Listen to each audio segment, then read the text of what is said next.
Then Pilate took Jesus and had him flogged. The soldiers twisted together a crown of thorns and put it on his head. They clothed him in a purple robe and went up to him again and again, saying, "Hail, King of the Jews!" And they slapped him in the face. Once more Pilate came out and said to the Jews gathered there, "Look, I am bringing him out to you to let you know that I find no basis for a charge against him." When Jesus came out wearing the crown of thorns and the purple robe, Pilate said to them, "Here is the man." As soon as the chief priests and their officials saw him, they shouted, "Crucify! Crucify!" But Pilate answered, "You take him and crucify him.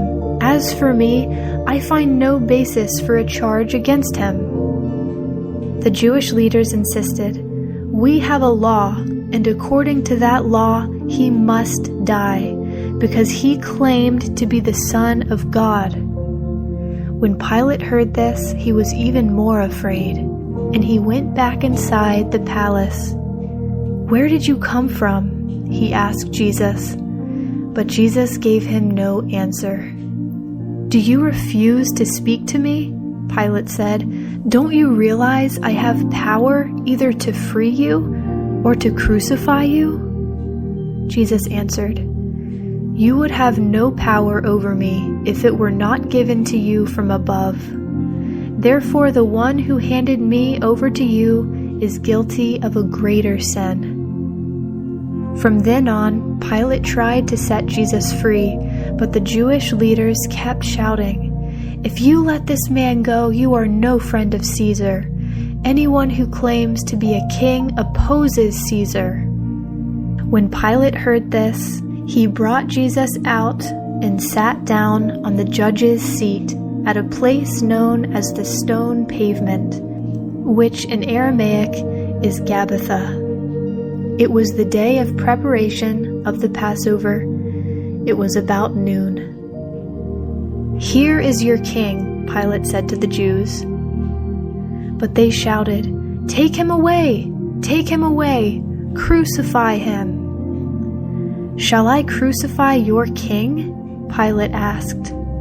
"We have no king but Caesar," the chief priests answered. Finally, Pilate handed him over to them to be crucified.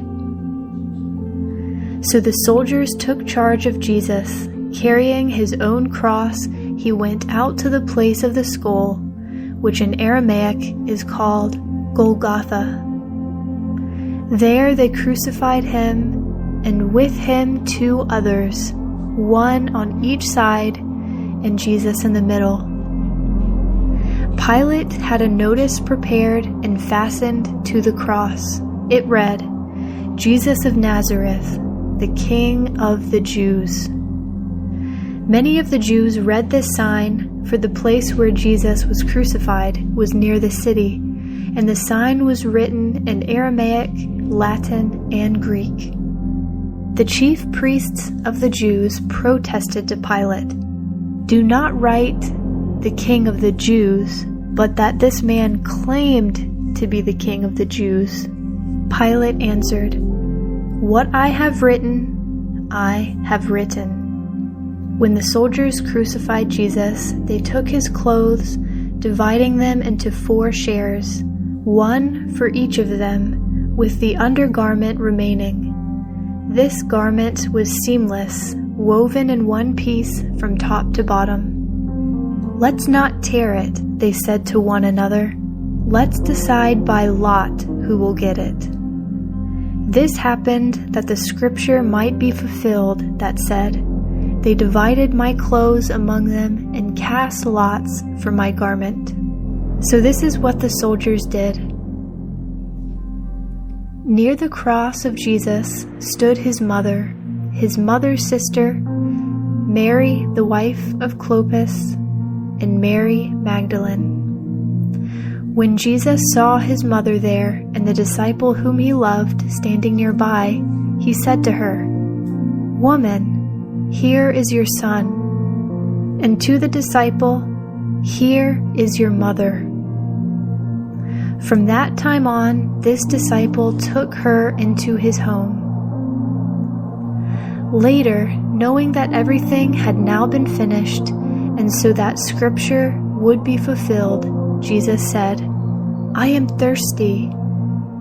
A jar of wine vinegar was there, so they soaked a sponge in it, put the sponge on a stalk of the hyssop plant, and lifted it to Jesus' lips.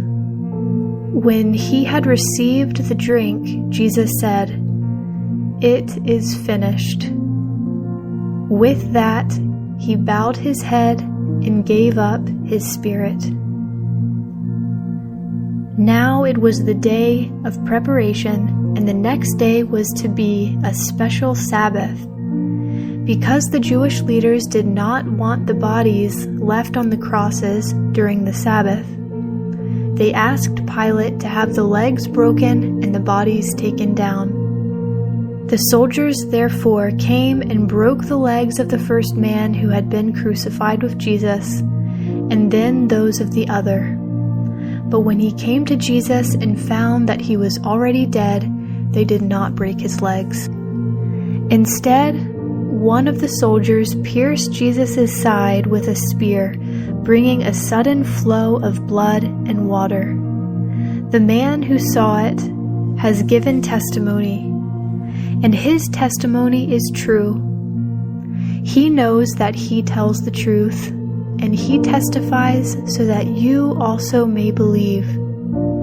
These things happened so that the Scripture would be fulfilled.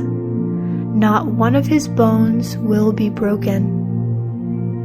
And as another Scripture says, they will look on the one they have pierced. Later, Joseph of Arimathea asked Pilate for the body of Jesus.